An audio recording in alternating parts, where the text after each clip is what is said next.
From New York City for our audience worldwide, this is Bloomberg Daybreak. I'm Jonathan Ferrer. Let's whip through the market action for you, shall we? 2 hours away from the cash open. Yesterday, we snapped that 5-day winning streak on the S&P 500, a marginal move back from an all-time high. And you can see on the screen at the moment, futures just a little bit softer, -3 points on the S&P 500, down around about 20 on the Dow. The story of the bond market is Treasury yields grinding just a little bit lower through the morning, now unchanged at 231. But the real story is what's happening with the Treasury curve. Twos versus tens, now south of 70 basis points at just 67. What you see in the FX market is a dollar that's unchanged against the euro, but slightly stronger against the pound. The cable rate coming back down to about $1.31. So that gives you a cross-asset feel of the market this Wednesday morning. Let's get you some headlines outside the business world now. It's Taylor Riggs.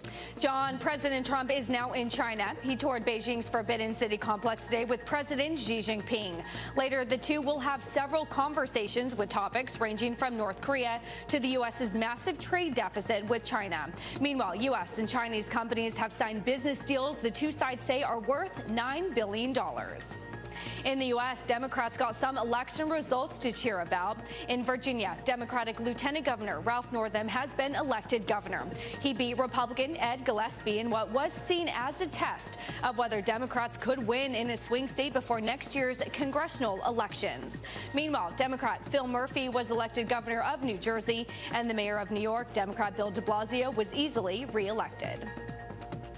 And British Foreign Secretary Boris Johnson will try to keep the U.S. in the Iran nuclear deal and save his own job. Johnson is flying to Washington to meet with congressional leaders. President Trump has said that he won't certify that Iran is complying with the deal. Johnson's under fire for his comments about a British-Iranian woman held in Iran.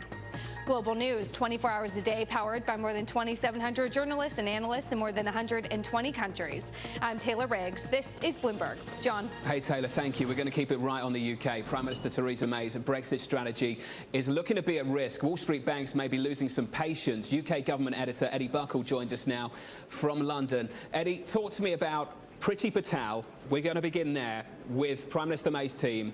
Who is she, and what has been happening over the last week?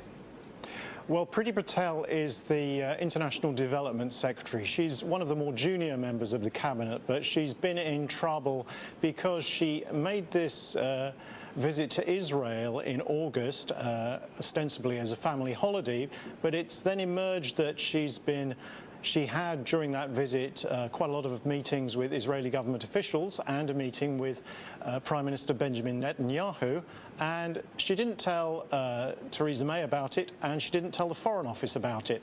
And as those meetings have emerged this week and the details of what she's been discussing, she's been in more and more hot water. She set off on a trip to East Africa yesterday, but this morning she's had to turn around and she's on a flight back from Nairobi to London right now, and presumably